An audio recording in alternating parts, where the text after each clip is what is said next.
Nangakong magbabayad sa iyo ng utang, pero hindi na nagparamdam. Nangakong ikaw lang ang kanyang mamahalin, ang kanyang bebe, habang buhay. Pero ayun, sumakabilang bahay, nangakong ang iyong anak ay mag-aaral ng mabuti. Ayun, nagwalwal ng mabuti.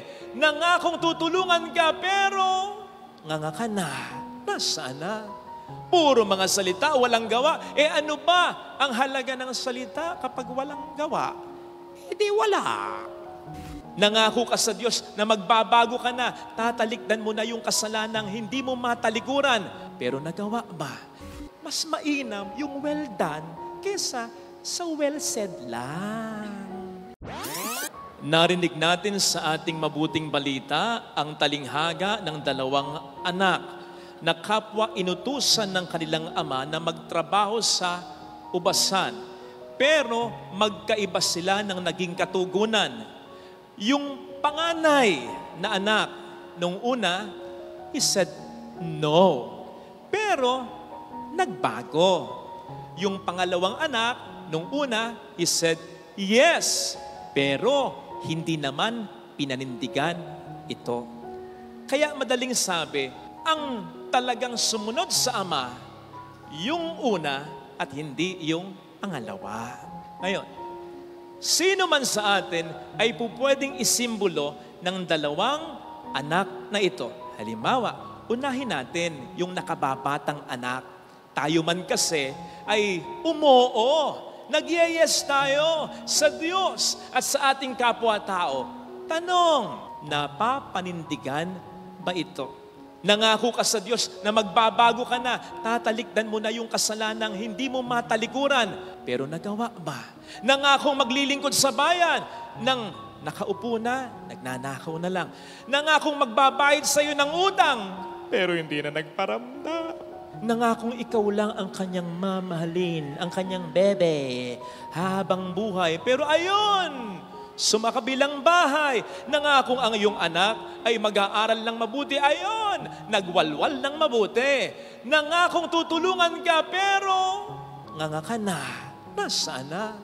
Puro mga salita, walang gawa. Ano ba ang halaga ng salita kapag walang gawa? Di wala. Kaya nga ito ang isa sa nakikita kong dahilan kung bakit, pasensya na, sa mga nagpapakasal, dinidiscourage na, kundi man binabawal, yung mga personal vows. Alam niyo yung personal vows, di ba?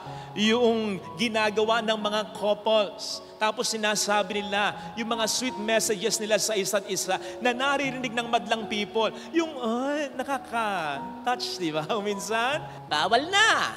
Bakit? Bukod sa yan ay nakasisira ng flow, nakasisira ng liturhiya, nakasisira ng totoong essence at meaning ng kasal. Bukod dyan, yung church vows, okay na. Yung traditional vows, okay na. Tingnan nyo ha, sa harap ng Diyos at ng kanyang bayan, at may kalapati pa, tinitipan kita upang maging aking asawa sa hirap at ginhawa, sa dusa at ligaya.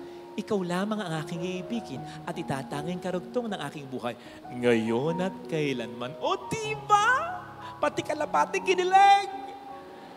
Okay na yan eh. In fact, yung I do nyo lang, okay na. Sapat na. Lalo pat tututuhanin yung talaga. Yung mga magagandang salita, alam nyo, nakababago lang yan ng pakiramdam natin sa buhay. Pero yung mga magagandang gawa na patunay ng magagandang binitawang salita, ang binabago niyan ay mismong buhay ng tao. Because our tongue doesn't get things done. Mas mainam yung well done kesa sa well said lang. Ay, ang tip ko, maisingit ko lang sa sermon ko. Kung gusto niyo yung traditional vows na yan ay maging heartfelt, maging parang personal vows ang datingan. Suggestion ko lang ha, kabisaduhin niyo. Weeks before your marriage, hingin ninyo, bibigay naman sa inyo. Maikli lang naman kakabisaduhin mo. Kung hindi mo makabisa, may makalimutan ka, ipoprovide naman ng pari sa'yo. Sa araw ng kasal ninyo, ididikta naman niya yan kung makalimutan mo. Pero maganda, suggestion lang kung kakabisaduhin mo. weeks before your marriage. At habang kinakabisa mo, pinagdadasalan mo, ini-internalize mo, sa hirap at ginawa, sa dusa at ligaya, ay sinasabi ko sa iyo, sa araw ng kasal ninyo, magiging maganda ang delivery mo. Bakit? Una, hindi ka natitingin sa pare o sa libro. Ang awkward nun. Tinitipan kita, kung maging aking asawa, titingin ka na sa mga mata ng mahal mo. Sa gayon, mafe-feel mo yung mga salitang bibitawan mo, hindi na manggagaling sa bibig mo, kundi sa puso mo. Try mo. Ganda niya. Kaya lang mas maganda talaga kung hindi hanggang salita, kung gagawin mong talaga. That is why, kung minsan, pag nagkakasal ako at puro picture lang, sinasuggest ko, video nyo, para may audio. Para pag nagloko, pakita mo, parinig mo, at lagyan mo ng caption, pasumpa-sumpa ka pa. On the other hand, pwede namang isimbolo tayo nung naunang anak, yung panganay. O pwedeng nakapag-say tayo ng no, nagkasala tayo sa Diyos, sa kapwa-tao, di bumawi, di magbago. Diba? Kung naging pabaya ka sa trabaho mo noon, simula bukas, pagbutihin mo na. Kung naging irresponsable ka, simula bukas, mamaya, ngayon na, maging responsable ka na. Kung sa tinagal-tagal ng panahon, napalayas mo dati, naging pasawa yung anak mo, baka naman po pwedeng magkasundo na kayo ngayon. Gayon din kayong magkapatid, ang tagal nyo nang hindi nagkikibuan. Kung may pagkukulang ka sa Diyos at sa iyong kapwa-tao, say sorry. Tapos, bumawi. Ang mahalaga, hindi pinaninindigan ang pagkakamali. Ang mali ay mali, pero mas mali kapag pinaninindigan ang pagkakamali. So ang lesson ng Ebanghelyo, again, kung tayo ay nakapag-say ng no sa Diyos at sa kapwa-tao, nagkasala, nagkulang, magbago. Yun yung una. Pero, nako, huwag niyong imimiss yung isang magandang punto. Sapagat ang isang magandang punto ay ito. Ini-encourage tayo na una pa lang mag-yes na sa Diyos, na sa una pa lang mag-yes na sa kapwa, maging mabuti na. Pero ituloy-tuloy mo na upang wag tayong matulad dun sa nakababatang anak na hanggang salita lang. Kung mabuting asawa ka na, mabuting anak ka na, mabuting tao, tuloy-tuloy mo na. Sapagkat sa pagiging mabuti mo, marami ang nabe-bless sa'yo, marami nang umaasa sa'yo, marami nang nakikiride dahil blessing ka sa buhay ng mga taong ito. Tuloy mo na. Sapagkat maraming masasaktan, maraming panghihinaan ng kalooban, baka maraming magkasakit pa, baka may mamatay pa kung magbabago ka. Parang ganito. Sa isang bayan sa Europa na napakalamig talaga, puro snow, isang mayaman ang nakapansin sa isang pulubi. Bakit wala kang pangginaw? Hindi ka ba giniginaw? Sumagot yung pulubi, Sir, sanay na po ako. Sumagot yung mayaman, Teka, pasok ako ng bahay. Hintayin mo ako, bibigyan kita ng pangginaw. Tuwang-tuwa yung pulubi. At umasa dun sa pangako ng mayaman. So naghintay. Ang problema, si mayaman, nang pumasok sa bahay, naging very busy. Nakakalimutan na yung pulubi. Nakatulog pa nga eh. Paggising sa nako! Naalala niya, yung pangginaw, nako! Yung pulubi. So, humanap siya ng pangginaw. Eto na't lumabas na siya ng bahay. Hinahanap niya yung pulubi. Nakita naman niya. Kaya lang, ayan na. Nanigas na. Patay na. Halos madurog yung puso niya. Nakonsensa siya. Lalo pat nabasa niya yung iniwan itong sulat para sa kanya. At ang sabi sa sulat, Sir, sanay na ako sa ginaw. Pero nangako kayong bibigyan niyo ko ng pangginaw. Yun ang nag-alis ng pagkasanay ko sa ginaw. Kasi inasahan ko yung ibibigay niyong pangginaw. Magpaasa. Parang ganito lang. Sanay naman yung partner mo, lalong-lalo na yung asawa mo na wala ka sa buhay niya nung hindi pa kayo. Kasi hindi naman kayo kambal, hindi naman kayo magkapatid, hindi naman kayo magkadugo, hindi naman kayo magkapamilya. Apari, hulo, ang pagitan yung dalawa, nagkakita kayo, nagkaibigan, umibig ka sa kanya. At yun din naman ang akala niya sa'yo. Lalo pat sinabi mo, kailanman hindi kita pagtataksilan sa hirap at ginawa, sa dusa at ligay. Ikaw lamang ang aking ituturing na karugtong ng aking buhay ngayon at kailanman. Pinanghawakan niya yan, tapos babaliin mo lang? Yung pangakong yan, sisirain mo lang? Mag-e-expect ka ngayon na makapag-move on siya agad? Ganun lang kadali yon? Ganun kadali sa'yo. Pero sa kanya, hindi necessarily ganon, sapagkat mas minahal ka niya kaysa sa pagmamahal mo sa kanya. Kaya nga, may mga kakilala ko, sa totoo lang, may mga nakikinig pa, mga kaibigan ko. Sila na yung niloloko. Sila na yung sinasaktan.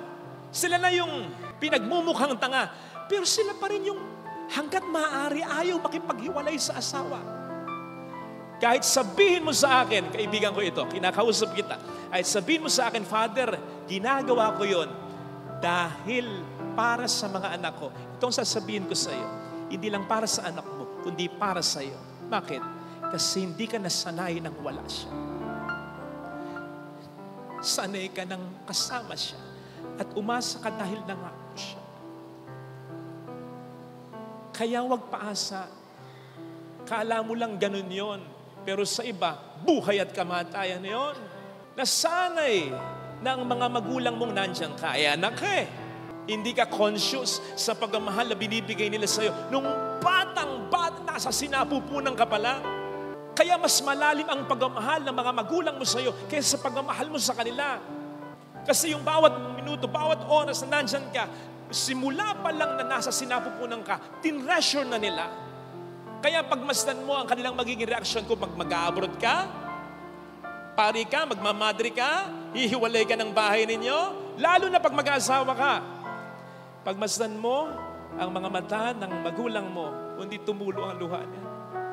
Lalo pat iisipin nila, dapat masanay na ako na wala ang anak ko, may sariling buhay ng anak ko. Ganong kadali yun? Ganong kadali sa'yo. Pero hindi sa magulang mo. Lalo tigit sa nanay mo. Kaya, sige, may sariling buhay ka na. Pero wag mong ipapanamdam sa mga magulang mo na hindi mo na sila talaga minamahalaga. Nasaan na yung kapatid mo na tinutulungan mo eh? Okay naman na asikasuhin mo na yung sarili mo. May sariling buhay ka din. Pero tingnan mo pa rin siya. Lalong-lalo na kung alam mo na hindi niya pa kayang mag-isa talaga. You see, yung sa una pa lang masamang tao na, yung sa una pa lang alam mong hindi sa'yo. Kung ano man yung sakit na ibigay niyan, masakit. Pero mas masakit, yung sa una pa lang alam mong sa'yo eh. Alam mong mahal ka, pinaniwala ka, tapos biglang magbabago, bigla kang sasaktan, bigla kang lolokohin, biglang gano'n na lang, mas masakit yon. Kasi dun sa taong una pa lang ay kaaway mo na at hindi na para sa'yo, handa ka sa pain, sa hurt na ibibigay niya. Pero hindi sa taong sa una pa lang, alam mo, mahal ka nito eh, pero biglang nagbago, sinaktan ka pa nito. Eh alam po ninyo, ilagay ninyo yung damdamin ninyo doon sa tatay sa ebanghelyo para sa kanyang dalawang anak. Sinisigurado ko sa inyo, nasaktan siya nang alukin niya yung panganay at humindi sa kanya. Pero nagbago naman, di ba? Kaya mas nasaktan siya doon sa pangalawa niyang anak na nag-oo sa kanya, pero hindi pinanindigan yung pangako sa kanya kasi umasa na siya. Kaya nga, kung natuwa yung ama, dahil nagbago ng isip yung panganay na anak niya, sinisigurado ko sa iyo, iba ang saya niya kung yung oo ng pangalawa niyang anak ay pinanindigan ng pangalawa niyang anak talaga. Masarap sa pakiramdam yung taong nagbago mula sa pagkakasala, pero mas masarap sa pakiramdam yung taong alam mo, mabuting tao at hindi nagpapakasama, na nanatiling mabuting tao. Lesson? Kung magbabago tayo, kung may kasalanan tayo, magbago. Pero kung matino ka ng asawa, matino ka ng magulang, huwag ka nang magbago. Huwag ka nang magbago. Ikaw ang blessing sa pamilya ninyo. Tulungan natin yung mga taong dapat magbago. Ito pa yung isang lesson. Yung taong matino na, tulungan mong manatiling matino. Kasi mahirap magpakabait na asawa.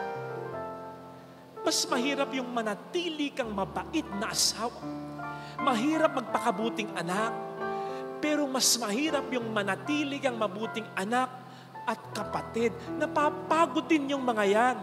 Nahihirapan din yung natutokso rin yung mga yan. May sariling buhay din yung mga yan. Kaya encourage them, be proud of them. Kapag may narinig ka, kumpare ninyong nagloko, yung asawa mo, alam mong faithful sa'yo, ano ba naman yung, salamat ha? Salamat, hindi ka ganon. Yung meron kang kumare, yung anak pasakit ulo. Alam niya ng anak mo, nagkatinginan kayo. Ano ba naman yung, thank you anak. Salamat sa pagpapakatino mo. Encourage them. At sana, lalong-lalo na sa pamilya natin. Kasi may mga kakilala ko, nagloko yung tatay.